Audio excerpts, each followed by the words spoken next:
नमस्कार दोस्तों, स्वागत है आप सभी का हिंदी स्टडी में। आशा करती हूँ आप सभी स्वस्थ होंगे और अच्छे से तैयारी कर रहे होंगे। आज हम ये भक्ति काल के वस्तुनिष्ठ क्वेश्चन है, अच्छे क्वेश्चन है, वो क्वेश्चन करेंगे एक ही वीडियो में। मैं सोच रही हूँ पूरी क्वेश्चन वन लाइन की तरह से आपको करा दूँ, एक रिवीजन हो जाएगा फास्ट आपका। ठीक है, स्टार्ट करते हैं अपनी क्लास। और आप मेरे चैनल पर पहली बार आए तो चैनल को सब्सक्राइब कर लेना, बेल आइकन को क्लिक कर लेना, जिससे आने वाली वीडियो को नोटिफिकेशन आपको मिल सके। पहला क्वेश्चन है हमारा, ईश्वर का विरह ही किस मत के भक्तों की प्रधान संपत्ति है? तो ईश्वर का विरह ही किस मत के भक्तों की प्रधान संपत्ति है? तो वो है सूफी मत के। सूफी संप्रदाय जो है हमारा, मतलब एक जैसे सूफी संप्रदाय की पूछ लेती हैं इनकी जैसे अवस्थाएं। ठीक है, सूफी साधना की अवस्थाएं थी जैसे सरी तरी मरी हकीकत। तो सरीहत, तकीहत, मरीहत और हकीकत। ठीक है, इस तरह से इनका क्रम भी पूछ लेते हैं, इन्हें भी अच्छे से देख लेना। ठीक है, इसमें 4 संप्रदाय थे, उन्हें भी देख लेना। जैसे चिश्ती संप्रदाय था, सुहरावर्दी संप्रदाय था, एक कादरी संप्रदाय था, एक नक्काशवादी संप्रदाय था। ठीक, और उसमें ये भी पूछा जाता है कि कौन सी रचना किसने पहली मानी है सूफी प्रेमाख्यान की। जैसे रामचंद्र शुक्ल ने हिंदी के मतलब पहले कवि किसे माना? कुतुबन को। और उनकी रचना कौन सी? मृगावती से पहली रचना माना है। और हजारी प्रसाद द्विवेदी ने हिंदी मतलब पहला कवि किसे माना सूफियों में? तो ईश्वरदास को माना। और ईश्वरदास की रचना कौन सी है? सत्यवती, उसको पहली रचना माना है सूफी में। ठीक है, डॉक्टर नगेंद्र ने असायत की माना है, असायत को। और इनकी रचना है असायत की रचना में भूल रही हूँ, अभी बताऊंगी आपको। तो और इसी तरह से राम कुमार वर्मा ने मुल्ला दाऊद को हिंदी का पहला कवि माना है। ठीक है, इनकी रचना चंदायन है मुल्ला दाऊद की। हंसावली, ठीक है, असायत की रचना कौन सी है? हंसावली है। आगे देखते हैं। तो सुजान प्रेमाख्यान काव्य का नायक कौन है? तो किस प्रेमाख्यान काव्य का नायक है इसमें बताना। तो चित्रावली का। चित्रावली किसकी रचना है? चित्रावली असायत की रचना है। किसकी? असायत की रचना है चित्रावली। ठीक, रामानंद जी ने अपनी गुरु परंपरा का उल्लेख किस ग्रंथ में किया है? तो रामानंद जी ने अपने गुरु परंपरा का उल्लेख किस में किया है? रामार्चन पद्धति में किया है। और रामानंद जी के कितने गुरु थे? 12 शिष्य थे। मतलब सॉरी दोस्तों, कितने शिष्य थे? 12 शिष्य थे। भक्तमाल के रचयिता हैं, तो भक्तमाल के रचयिता कौन है? नावादास है।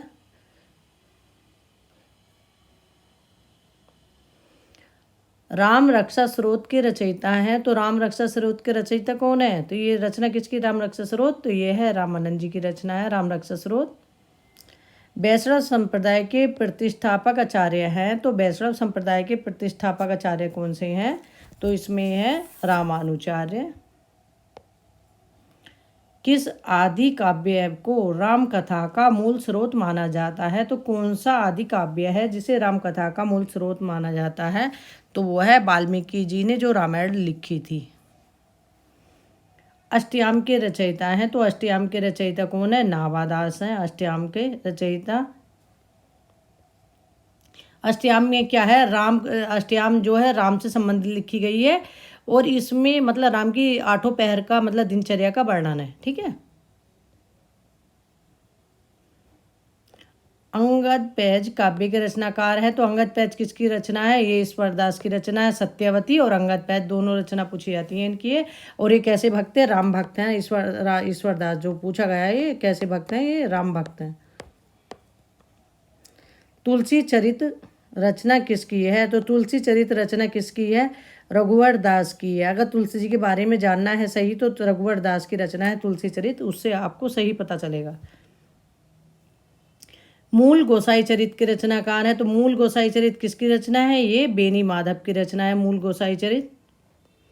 तुलसीदास जी के गुरु का क्या नाम था? तो तुलसीदास के गुरु का नाम क्या था? नरयानंद था। और तुलसीदास के जो शिक्षा गुरु थे वो कौन थे? शेष सनातन, वो शिक्षा गुरु थे इनके। ठीक है, और इनकी माता का नाम क्या था? हुलसी। और पिता का नाम क्या था? पिता का नाम आत्माराम। और इनके बचपन का नाम क्या था? राम बोला था। आगे देखते हैं। आचार्य शुक्ल ने तुलसी रचित ग्रंथों की संख्या मानी है, तो रामचंद्र शुक्ल ने तुलसी द्वारा रचित ग्रंथों की संख्या कितनी मानी है? 12 मानी है। भारतवर्ष का लोकनायक वही हो सकता है जो समन्वय करने का अपार धैर्य लेकर आया हो। तुलसीदास के संदर्भ में उपरोक्त पंक्ति हैं, तो ये पंक्तियां किसके बारे में कही गई हैं? तुलसीदास के बारे में। और किसने कही है? हजारी प्रसाद द्विवेदी ने। ठीक है, लोकनायक याद कर लेना और हजारी प्रसाद द्विवेदी को याद कर लेना। भक्तमाल का रचना काल है, तो भक्तमाल किसकी रचना है? नावादास की रचना है। और इसका रचना काल क्या है? 1596 ईस्वी। क्या है? 1596 ईस्वी। आगे देखते हैं। सुरतिया नर्तिया सब चहती असोए, पंक्ति के रचनाकार हैं, तो सुरतिया नर्तिया सब चहती सब होए ये तुलसीदास की पंक्तियां हैं। और ये पंक्तियां इन्होंने मीराबाई को लिख के दी थी पंक्तियां। और ये विनय पत्रिका की पंक्तियां। लाज न लागत आपको दोहरे आयो साथ, धिक धिक ऐसे जीव उनको कहाँ कहो मैं नाथ। पंक्तियाँ किसके द्वारा रचित हैं? जो पंक्तियाँ किसकी हैं? ये रत्नावली की पंक्तियाँ हैं। रत्नावली कौन है? ये रत्नावली हैं जो कालिदास की पत्नी है। ठीक है, कालिदास की पत्नी। गोद लिए हुलसी फ्रे तुलसी सो सुत होए, पंक्ति किसकी हैं? तो गोद लिए हुलसी फ्रे तुलसी तो सुत होए, ये पंक्तियां हैं, रहीम की पंक्तियां हैं। और किसके बारे में कही है? तुलसीदास जी के बारे में कही है। ठीक है। रामचरितमानस को पूरा करने में तुलसीदास जी को कितना समय लगा? तो रामचरितमानस को पूरा करने में तुलसीदास जी को कितना समय लगा? 2 वर्ष 7 माह और 26 दिन। ठीक। और ये जो इसका समय पूछ लेते हैं तो 1574 ईस्वी या 1641 संवत। ठीक। आगे देखते हैं। इसमें कितने कांड है रामचरितमानस में? 7 कांड है। बाल कांड, अयोध्या कांड, अरण्य कांड, किष्किंधा कांड, सुंदर कांड, लंका कांड और उत्तरकांड। इस तरह से देख लेना, क्रम लगाने के लिए इनका आ जाता है पूछने के लिए। कलयुग का वर्णन किस में किया है? रामचरितमानस के उत्तरकांड में किया गया है। और इसका सबसे मतलब जो बड़ा कांड है वो बाल कांड है, और छोटा कांड कौन सा है? किष्किंधा कांड है रामचरितमानस का। आगे देखते हैं। तुलसीदास जी ने रामचरितमानस की रचना किस पद्धति पर की है? तो इसकी रचना किस पद्धति पर की है? दोहा चौपाई पद्धति पर की है। और जो पद्मावत है वो भी 2 चौपाई पद मतलब लिखी गई है। इसकी जो भाषा है वो भी अवधी है और उसकी भाषा भी अवधी है पद्मावत की, लेकिन इसकी भाषा जो है परिनिष्ठित अवधी भाषा है। ठीक है। आगे देखते हैं। गीत पद्धति पर तुलसी ने कौन सी रचना की है? तो गीत पद्धति पर तुलसी ने कौन सी रचना की है? वो है विनय पत्रिका। गेय शैली में इनकी रचना है। ये विनय पत्रिका ब्रजभाषा की रचना है इनकी। रीझी अपनी बूझी पर खीजी विचार विहीन, ते उपदेश न मानही मोह मोह दी मीन। दोहा किसका है? तो ये दोहा किसका है? तुलसीदास जी का दोहा है। तुलसी को कलिकाल का वाल्मीकि किसने कहा? तो तुलसी को कलिकाल का वाल्मीकि किसने कहा? नावादास ने। और किसमें कहा? अपनी रचना भक्तमाल में। रामचरितमानस में कितने कांड हैं? तो रामचरितमानस में 7 कांड है। बहुत बार ये पूछा गया, जैसे पूछते हैं कि अष्टछाप में कितने कवि हैं? 8 कवि हैं। सप्तक में कितने कवि हैं? 7 कवि हैं। ऐसे पूछते रामचरितमानस में कितने कांड हैं। और जैसे पद्मावत में कितने खंड हैं? 57 खंड है। ये देख लेना, क्योंकि एक छोटी सी वीडियो मैंने भी बना कर डाली थी, काफ़ी पुरानी हो गई, लेकिन उसमें मैंने सब मतलब अच्छे से दे रखा किसमें कितने कांड हैं, सर्ग हैं, इस तरह से। ठीक। तुलसीदास जी उत्तरी भारत की समग्र जनता के हृदय मंदिर में पूर्ण प्रेम प्रतिष्ठा के साथ विराज रहे हैं। पंक्ति किसकी हैं? तो ये पंक्तियां हैं रामचंद्र शुक्ल की। रामचंद्र शुक्ल के प्रिय कवि कौन से रहे हैं? तुलसीदास रहे हैं। राम को रूप निहारत जानकी कंगन के नक की परछाई, पंक्ति तुलसीदास की किस ग्रंथ से हैं? तो ये कवितावली से ये पंक्तियां ली गई हैं। और इसमें कौन सा रस है? श्रृंगार रस है इसमें।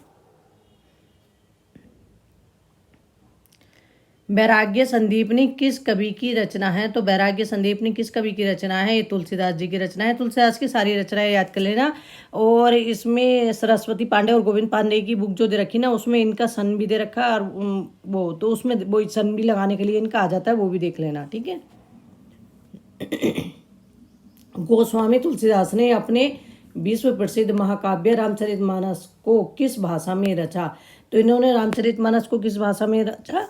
अवधी भाषा में। अवधी भाषा भी कैसी? परिनिष्ठित अवधी भाषा में। आगे देखते, विनय पत्रिका की भाषा कौन सी है? तो विनय पत्रिका की भाषा कौन सी है? ब्रज भाषा है। इसमें भाषा जरूर देख लेना क्योंकि इनसे ये भाषा पूछी जाती है। ठीक है। बरबे रामायण में कितने कांड हैं? तो बरबे रामायण में कितने कांड हैं? 7 कांड, 69 छंद। अगर पूछ लें कितने छंद हैं तो इन्हें भी ध्यान रखना, 69 छंद हैं। ठीक है। संत तुलसीदास की दोहावली में कुल कितने दोहे हैं? तो तुलसीदास की जो दोहावली लिखी है इन्होंने, उसमें कितने दोहे हैं? 572 दोहे हैं। दुल्हनी गबहू मंगल चार, हम घर आए हो राजा राम भरतार। ये पद किसने लिखा है, मतलब किसका है?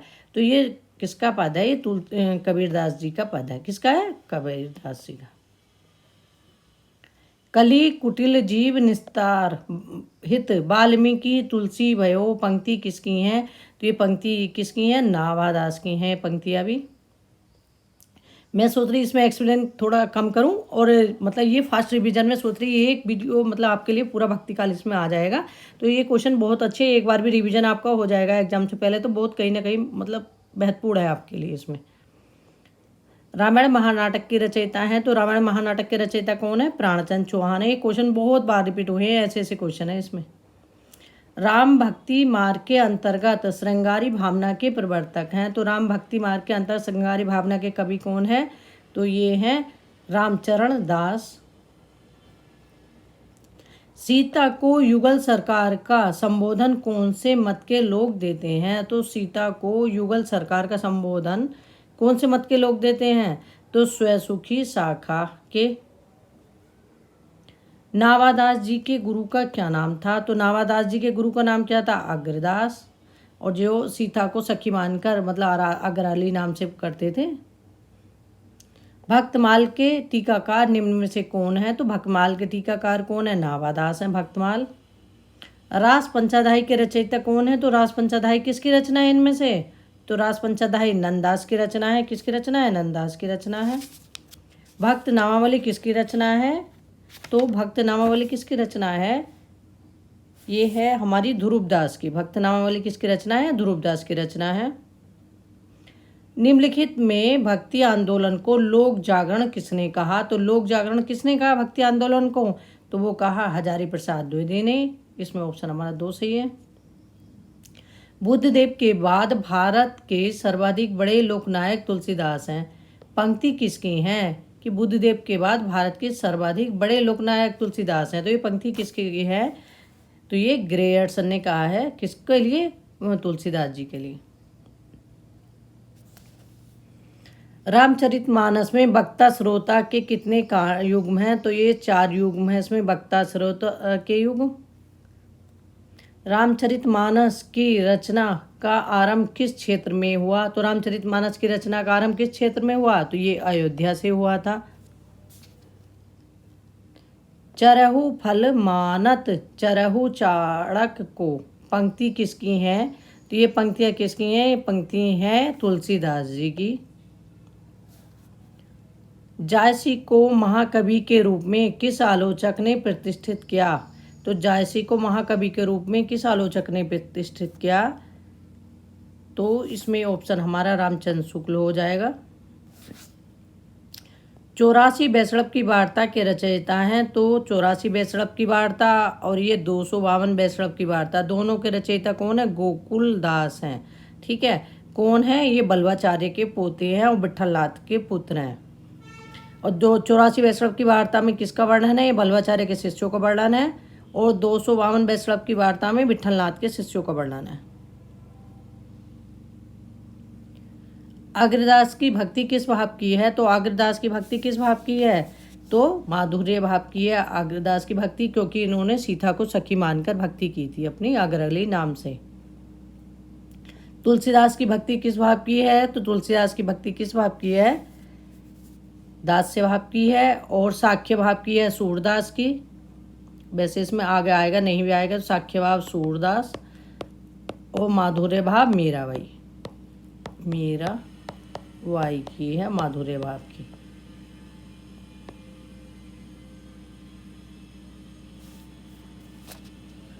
पराधीन सपनेहु सुखनाई उक्ति किसकी है? तो पराधीन सपनेहु सुखनाई उक्ति किसकी है? ये है तुलसीदास की पंक्तियां हैं।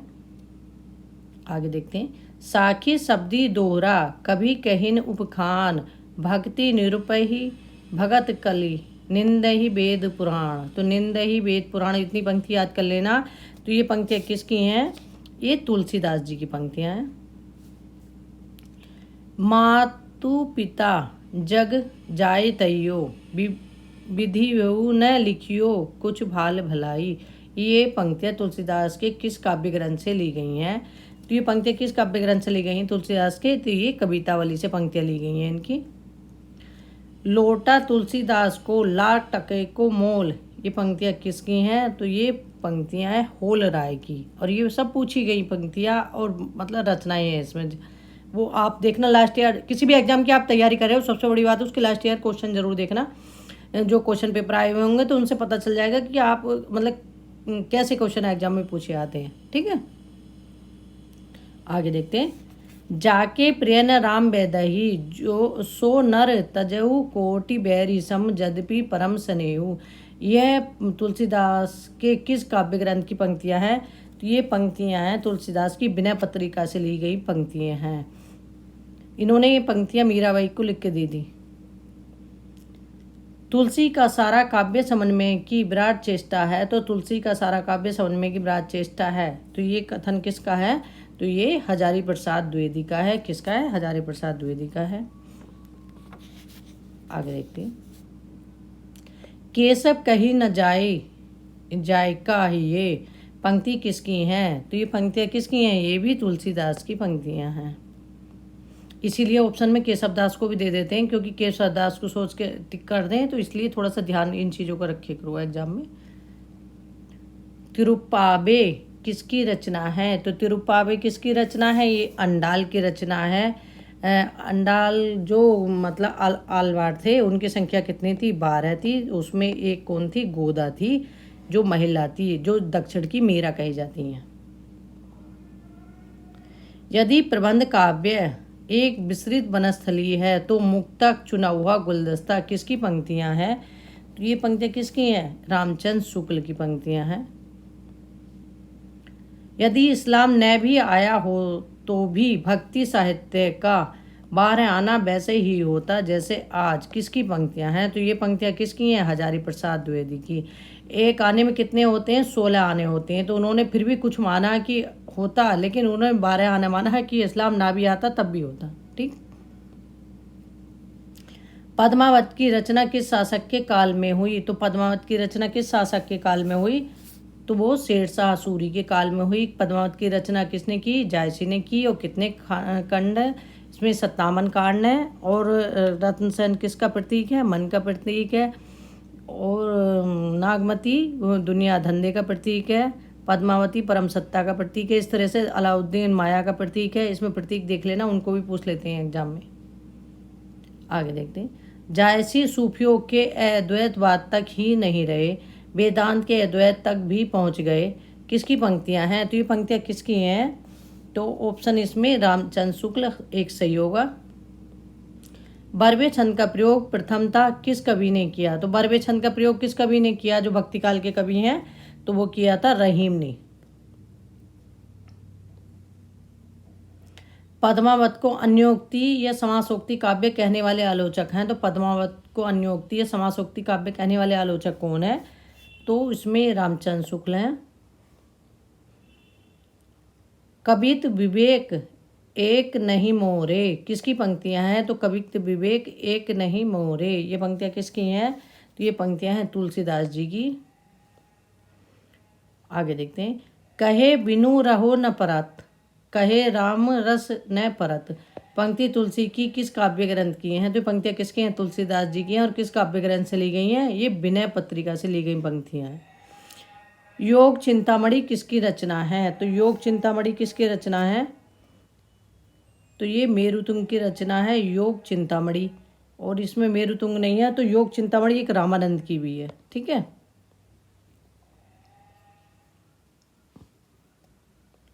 रामचरितमानस की रचना गोसाई जी ने कब प्रारंभ की? तो रामचरितमानस की रचना गोसाई जी किसके लिए कह रहे हैं? तुलसीदास जी ने। ठीक है, कब प्रारंभ की? तो 1574 ईस्वी में। कब की? 1574 ईस्वी में। किस कवि को हिंदी का जातीय कवि कहा जाता है? तो किस कवि को हिंदी का जातीय कवि कहा जाता है? तुलसीदास को कहा जाता है हिंदी का जातीय कवि। आगे देखते हैं, हिंदी काव्य की सब प्रकार की रचना शैली के ऊपर गोस्वामी जी ने अपना ऊंचा आसन प्रतिष्ठित किया। यह उच्चता और किसी को प्राप्त नहीं। यह कथन किसका है? तो ये कथन है रामचंद्र शुक्ल जी का। तुलसी ने कलयुग का मानस के मतलब कलयुग का मानस के कौन से कांड में वर्णन किया है? तो तुलसीदास जी ने जो कलयुग का वर्णन किया है मानस के, रामचरित मानस के कौन से कांड में किया है? ठीक है, तो ये उत्तर कांड में किया है। कृष्ण भक्ति शाखा की दार्शनिक पीठिका तैयार करने वाले आचार्य हैं। तो कृष्ण भक्ति के दार्शनिक पीठिका तैयार करने वाले कौन से आचार्य हैं? बल्लवाचार्य। पुष्टि मार्ग की स्थापना किसने की थी? बल्लवाचार्य ने। बल्लवाचार्य द्वारा प्रवर्तित मार्ग को क्या कहा जाता है? तो बल्लवाचार्य द्वारा जो प्रवर्तित मार्ग है उसे क्या कहा जाता है? पुष्टि मार्ग। आगे देखते हैं, बल्लवाचार्य ने 3 प्रकार के जीवों का वर्णन किया। इनमें से कौन से जीव की चर्चा बल्लवाचार्य ने नहीं की है? तो इसमें से कौन सा जीव है जो बल्लवाचार्य ने नहीं की है? तो इसमें ऑप्शन हमारा एक होगा, नहीं है। प्रवाह जीव, मर्यादा जीव और पुष्टि जीव। ठीक है, ऑप्शन में जैसे ये इसी तरह से देके पूछ लेते हैं। ये क्वेश्चन जो है, जो रामचंद्र शुक्ल का हिंदी साहित्य का इतिहास है उसमें से ही छट के ये क्वेश्चन बने हुए हैं। आगे देखते हैं, अष्टछाप की स्थापना किस वर्ष हुई? तो अष्टछाप की स्थापना किस वर्ष हुई? 1565 में हुई। और किसने की? विठल नाथ ने।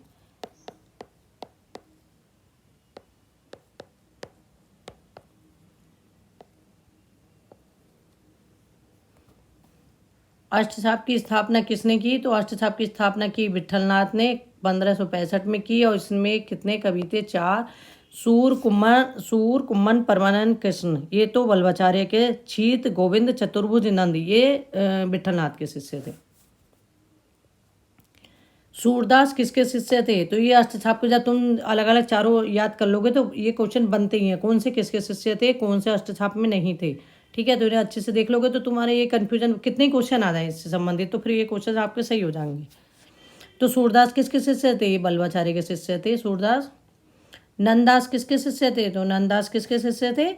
ये विठलनाथ के शिष्य थे और अष्टछाप में सबसे छोटे थे। अष्टसखाओं के लीलात्मक स्वरूप आदि का विस्तार पूर्वक उल्लेख किस ग्रंथ में मिलता है? तो अष्टसखाओं के लीलात्मक स्वरूप आदि का विस्तार पूर्वक उल्लेख किस ग्रंथ में मिलता है? तो ये मिलता है भाव प्रकाश में। किस में मिलता है? भाव प्रकाश।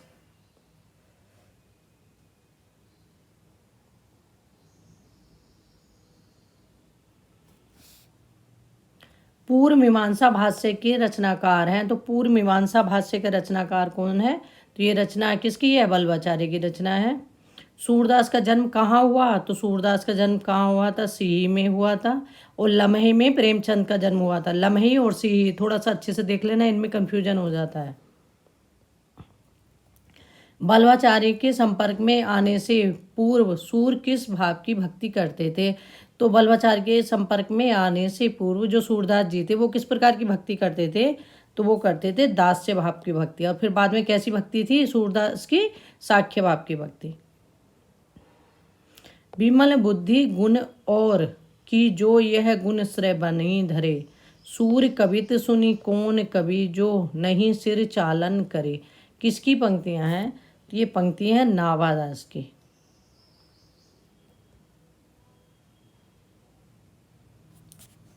आगे देखते हैं, निम्न में से कौन अष्टछाप का कवि नहीं है? देखो अष्टछाप के कवि ऐसी तुम याद कर लोगे, ऐसे सब तार सप्तक के कवि पूछे आते हैं, इनमें से कौन सा है कौन सा नहीं है। ठीक है, तो वो भी इस तरह से याद करने पड़ेंगे और ये भी आपको ऐसे याद करना पड़ेगा।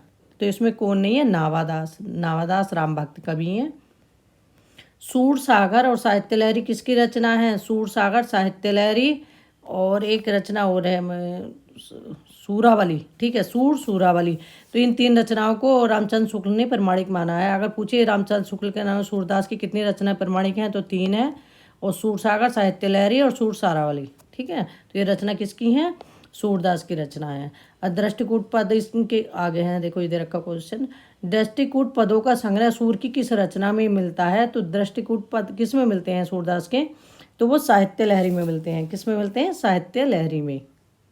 और इनकी वंश परंपरा का उल्लेख किस में मिलता है? वो भी साहित्य लहरी में मिलता है। भ्रमर गीत का मुख्य आधार क्या है? तो भ्रमर गीत का मुख्य आधार क्या है? तो भागवत का जो दसम स्कंद है। तो ऑप्शन इसमें 3 होगा।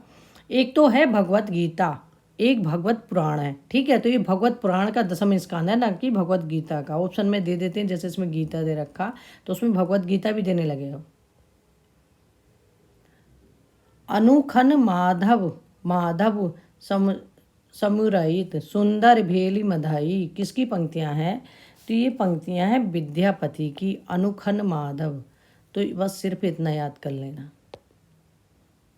आगे देखते हैं। जिस प्रकार रामचरितमानस का गान करने वाले भक्त कवियों में तुलसीदास जी का स्थान श्रेष्ठ है, उसी प्रकार कृष्ण चरित करने वाले कवियों में महात्मा सूरदास जी का वास्तव में हिंदी काव्य के सूर्य और चंद्र हैं। सूर्य और चंद्र किसने कहा है? तो ये पंक्तियां हैं रामचंद्र शुक्ल की। और किसको कहा है? ये सूरदास जी और तुलसीदास जी के बारे में। श्रृंगार और वात्सल्य के क्षेत्र में जहाँ तक इनकी दृष्टि पहुँची वहाँ तक किसी और कवि की नहीं। इन दोनों क्षेत्रों में इस कवि ने मानो औरों के लिए कुछ छोड़ा ही नहीं। किसकी पंक्तियाँ हैं? तो ये पंक्तियाँ किसकी हैं? ये रामचंद्र शुक्ल की हैं। और किसके? सूरदास जी के बारे में। और वात्सल्य रस के सम्राट कौन से हैं? सूरदास। श्रृंगार रस के सम्राट कौन है? वो भी यही पूछे जाते हैं। रसमंजरी के रचयिता हैं, तो रसमंजरी किसकी रचना है? तो रसमंजरी है नंददास की रचना, रसमंजरी। ताही छन उडुराज उदित रस रास सहायक कुमकुम मंडित बदन प्रिया जनु नागरी नायक। किसकी पंक्तियां हैं? तो ये पंक्तियां किसकी हैं? ये कृष्ण जो पंक्तियां हैं ये इसमें नंददास की पंक्तियां हैं। ठीक है, किसकी? नंददास की पंक्तियां। मोह मन गिरधर छवि है पे अटको, तो मोह मन गिरधर छवि पे अटको ललित त्रिभंग चाल पे चली के चिबुक चारु गढ़ी टटकायो। ये पंक्तियाँ किसकी हैं? तो ये पंक्तियाँ हैं कृष्णदास की। मोह मन गिरधर छवि पे अटको, बस इतना याद कर लेना। कहाँ करो बैकुंठी जाए, इतनी याद कर लेना। नीचे का ना भी पढ़ोगे ना ही करोगे तब भी आपको याद होना चाहिए। तो जहाँ नहीं नंद जहाँ न यशोदा, जहाँ नहीं जहाँ गोपी ग्वाल न गाए। तो ये पंक्तियाँ किसकी हैं? तो ये पंक्तियाँ परमानंद दास की पंक्तियाँ। संतन को कहाँ सीकरी सो काम, आवत जात पहिया टूटी बिसर गए हरि नाम। ये पंक्तियाँ किसकी हैं? और ये पंक्तियाँ हैं कुम्भन दास की। जुगलमान चरित की रचयिता कौन है? तो जुगलमान चरित किसकी रचना है? ये कृष्णदास की रचना है, जुगलमान चरित। हितजू को मंगल किसकी रचना है? तो हितजू को मंगल किसकी रचना है? ये चतुर्भुज दास की रचना है, हितजू को मंगल। राधा वल्लभी संप्रदाय के प्रवर्तक कौन है? तो राधा वल्लभी संप्रदाय के प्रवर्तक कौन है? तो ये है गोसाई हित हरिवंश। आगे देखते हैं। राधा सुधा निधि के रचनाकार कौन है? तो राधा सुधा निधि के रचनाकार कौन है? ये भी हित हरिवंश है। स्वस्ति श्री तुलसी कुलभूषण दूषण हरण गोसाई, बारह ही बार प्रणाम करूँ अब हरहु शोक समुदाय। किसकी पंक्तियां हैं? तो ये पंक्तियां किसकी हैं? ये मीराबाई की पंक्तियां हैं जो उन्होंने तुलसीदास जी को लिख के भेज दी। बिना इसके बदले में तुलसीदास जी ने विनय पत्रिका की पंक्तियां उनको लिख के भेजी थी। मीराबाई की उपासना किस भाव की थी? तो मीराबाई की उपासना किस भाव की थी? क्योंकि वो मतलब अपना पति मानकर पूजा करती थी, तो उनकी भक्ति थी माधुर्य भाव की। नरसिंह जी का मायरा किसकी रचना है? तो नरसिंह जी का मायरा किसकी रचना? मीराबाई की रचना है। या लकुटी अरु कमरिया पर राज तिरहुपुर को तजीदारो, किसकी पंक्तियां हैं? तो ये पंक्तियां किसकी हैं? ये रसखान की पंक्तियां हैं। 13 लाख संडीले आए, सब साधुन मिलने गटके, सूरदास मनमोहन आधी रात ही सटके। किसकी पंक्तियां हैं? तो 13 लाख संडीले आए, सिर्फ इतना याद कर लेना। तो ये पंक्तियां किसकी हैं? सूरदास मदन मोहन की। एक तो सूरदास भक्ति काल वाले हैं, एक सूरदास मदन मोहन है दूसरे वाले। मन रे परसी हरि के चरण, सुगम शीतल कमल कोमल, त्रिविध ज्वाला हरण। किसकी पंक्तियां हैं? तो ये पंक्तियां किसकी हैं? ये मीराबाई की पंक्तियां। दान लीला किसकी रचना है? तो दान लीला एक तो रस खान की रचना है, रस खान की रचना है, और एक दान लीला किसकी रचना है? चतुर्भुज दास की रचना है। आगे देखते हैं। पुष्टि मार्ग का जहाज किसे कहा जाता है? तो पुष्टि मार्ग का जहाज किसे कहा जाता है? ये सूरदास को कहा जाता है पुष्टि मार्ग का जहाज।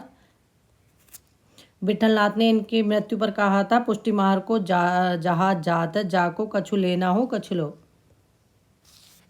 आगे देखते हैं। भक्ति रसा अमृत सिंधु किसकी काव्य कृति है? तो भक्ति रसा अमृत सिंधु किसकी रचना है? तो ये रूप गोस्वामी की रचना है।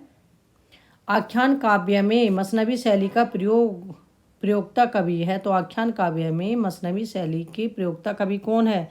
तो वो है जायसी।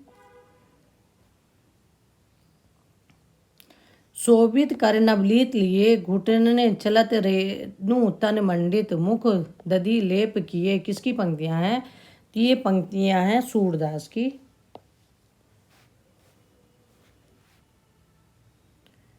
आगे देखते। जब ते प्रीति श्याम ते कीनी, ता दिन ते मेरे इन नहीं न कोई नींद नलिनी। किसकी पंक्तियां हैं? तो ये पंक्तियां किसकी हैं? तो ये पंक्तियां हैं हमारी परमानंद दास की। जब ते प्रीति श्याम ते कीनी, बस इतनी याद कर लेना। किसकी पंक्तियां हैं? परमानंद की पंक्तियां। भक्ति काल को ईसायत धर्म की देन कहा है। तो भक्ति काल को ईसायत धर्म की देन किसने कहा है? तो ये ग्रेयर्सन ने कहा है। अब भक्ति हिंदी साहित्य का स्वर्ण युग क्या है? भक्ति काल है। और उत्तर मध्य काल भक्ति काल नहीं, रीति काल। उत्तर मध्य काल रीति काल, पूर्व मध्य काल भक्ति काल। भक्ति काल को इस्लामी मतलब प्रभाव कहा है। तो भक्ति काल को इस्लामी प्रभाव किसने कहा है? तो ये कहा है रामचंद्र शुक्ल ने। भक्ति काल को बौद्ध धर्म की देन माना है। तो भक्ति काल को बौद्ध धर्म की देन किसने माना है? तो ये हजारी प्रसाद द्विवेदी ने माना है। ब्रज कोकिल कहा जाता है। तो ब्रज कोकिल किसे कहा जाता है? सत्यनारायण कविरत्न को। सत्यनारायण कविरत्न और जगन्नाथ दास रत्नाकर, ये दो ऐसे कवि थे जब आधुनिक काल में खड़ी बोली हो गई थी काव्य की भाषा ना, उस टाइम भी ब्रज में रचना की इन्होंने। सेनापति को भक्ति काल का कवि माना। तो सेनापति को भक्ति काल का कवि किसने माना? सेनापति को केशव दास को भक्ति काल का कवि माना है रामचंद्र शुक्ल ने। इन्होंने जो अपना हिंदी साहित्य का इतिहास लिखा उसमें इन्हें भक्ति काल में मतलब जगह दी है। विद्यापति को आदिकाल का कवि किसने माना? तो विद्यापति को आदिकाल का कवि किसने माना है? तो वो माना है रामचंद्र शुक्ल ने। अवधी भाषा की सबसे पुरानी रचना कौन सी है? तो अवधी भाषा की सबसे पुरानी रचना कौन सी है? चंदायन मुल्ला दाऊद की रचना। और अभी मैंने आपको शुरू में बताया था अलग अलग लेखकों ने अपने अलग अलग माना है। भारतीय जनता के प्रतिनिधि कवि माने जाते हैं। तो भारतीय जनता के प्रतिनिधि कवि कौन माने जाते हैं? तुलसीदास माने जाते हैं। सूफी किस संप्रदाय से संबंधित हैं? तो सूफी किस संप्रदाय से संबंधित हैं? तो ये बेसरा संप्रदाय से संबंधित हैं सूफी जो हैं। केशव दास को भक्ति काल में गिना। तो केशव दास को भक्ति काल में किसने गिना? ये रामचंद्र शुक्ल ने गिना। आगे देखते हैं। किस भक्त कवि को 3000 कविताएं लिखने का श्रेय प्राप्त है? तो किस भक्त कवि को 3000 कविता लिखने का श्रेय प्राप्त है?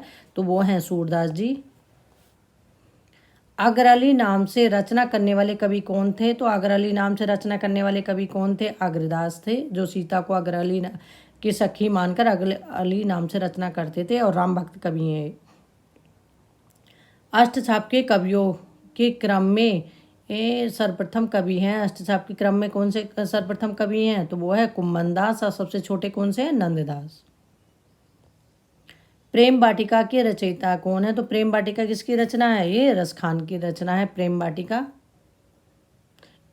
इसमें मतलब माली मालन का रूप मान इसमें दिया हुआ है, जो प्रेम वाटिका है रसखान की। किस कृष्ण भक्त कवि ने कृष्ण का लीला गान गे पदे ना गाकर सवैया में किया? तो सवैया में किसने गाए थे जो कृष्ण का गान करा था? तो वो गाया था रसखान ने। रसखान से कहते थे उस समय लोग कि सवैया सुनाओ।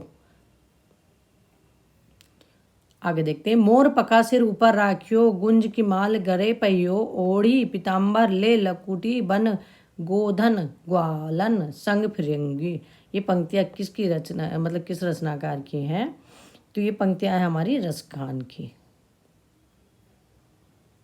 बरबे नाई का भेद की रचनाकार कौन है? तो बरबे नाई का भेद किसकी रचना है? तो बरबे नाई का भेद भी रचना किसकी है? रहीम की है। इनके उस पर ही फिर तुलसीदास जी ने बरबे रामायण की रचना करी थी रहीम के बाद। चैतन्य संप्रदाय के प्रवर्तक कौन है? तो चैतन्य संप्रदाय के प्रवर्तक कौन है? तो ये कौन है? चैतन्य महाप्रभु हैं। सारे संप्रदाय अच्छे से देख लेना है, क्वेश्चन इससे जरूर बनता है। सखी संप्रदाय के प्रवर्तक कौन है? सखी संप्रदाय स्वामी हरिदास का है। हरिचरित्र किसकी रचना है? तो हरिचरित्र किसकी रचना है? तो ये लाल दास की रचना है हरिचरित्र जो है। सुदामा चरित्र किसकी रचना है? तो सुदामा चरित्र नरोत्तम दास की रचना है इसमें। पद्मावती चरित्र के रचयिता हैं, तो पद्मावती चरित्र किसकी रचना है? लालचंद की रचना है। कनक मंजरी के रचनाकार हैं, तो कनक मंजरी किसकी रचना है? काशीराम की रचना है कनक मंजरी।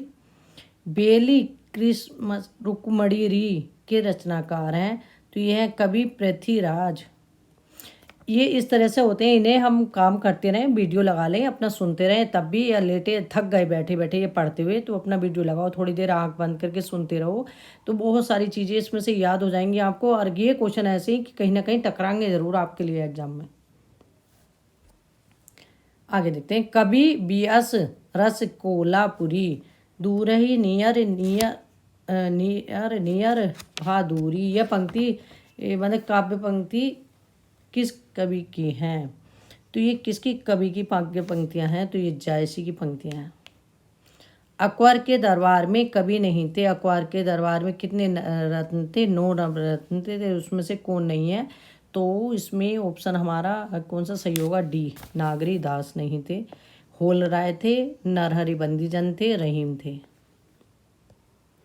गोस्वामी तुलसीदास कृत पार्वती मंगल में कितने छंद है? तो गोस्वामी जी की रचना है कौन सी? पार्वती मंगल। और इसमें कितने छंद हैं? 164 छंद है। कितने हैं? 164 छंद है।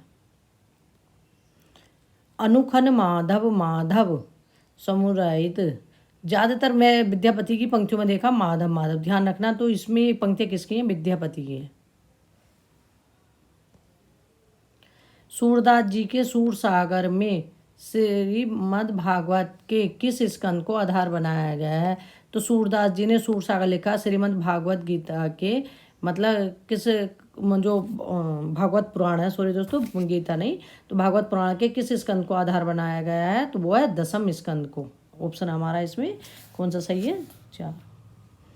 गोसाई विठलनाथ ने किस ग्रंथ की रचना की? तो गोसाई विठलनाथ ने किस ग्रंथ की रचना की? श्रृंगार रस मंडन किसकी रचना है? गोसाई विठलनाथ का। कृष्ण भक्त कवि नहीं है, इसमें कृष्ण भक्त कवि कौन सा नहीं है? तो ये है अग्रदास, राम भक्त कवि हैं। ऐसे संत कवि देख लेना, सूफी कवि देख लेना, और कृष्ण भक्त कवि और राम भक्त कवि ये दे देते ऑप्शन में, इनमें से कौन से संत हैं, कौन से सूफी हैं। बीजक ग्रंथ का किस भाषा में प्रणय हुआ है? तो बीजक ग्रंथ है वो किस भाषा में प्रणय हुआ? तो ये सदुक्कड़ी भाषा में। बीजक किसकी रचना है? कबीरदास की रचना है बीजक। ठीक है, कितने भागों में? 3 भागों में है, साखी, शवद और रमैनी। विनय पत्रिका के कितने पद हैं? तो विनय पत्रिका के कितने पद हैं जो विनय पत्रिका में है? तो विनय पत्रिका के पद हैं 300।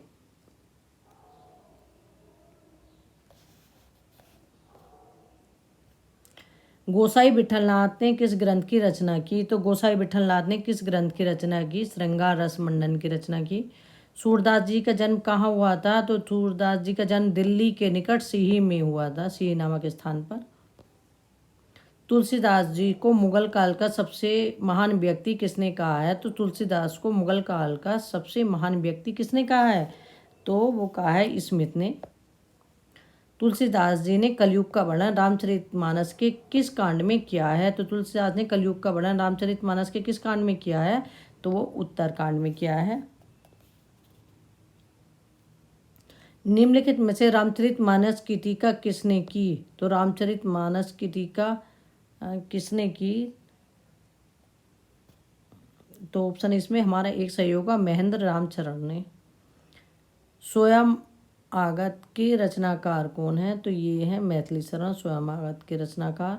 ठीक है, ये अपने भक्ति काल के क्वेश्चन थे, अच्छे क्वेश्चन थे, इसलिए मैंने सोचा ये क्वेश्चन एक वीडियो में आपको मतलब फास्ट रिवीजन के रूप में करा दिए जाए, जिससे आपके क्वेश्चन हो जाए। बहुत अच्छे क्वेश्चन है, एक दो बार रिवीजन करोगे। 2 वीडियो छोटी छोटी मैंने पहले बनाई, फिर मैंने सोचा क्यों मतलब टाइम खराब करो, इसलिए एक ही वीडियो में ये बनाओ तो बहुत सारे क्वेश्चन आपको मिल जाएंगे। और इसे मतलब वीडियो लगा के सुन लो लेट के बैठ के, तो ये क्वेश्चन आपको कहीं ना कहीं मतलब हेल्प करेंगे। ठीक है, आज के लिए इतना ही, मिलते हैं अगली वीडियो में, तब तक के लिए धन्यवाद।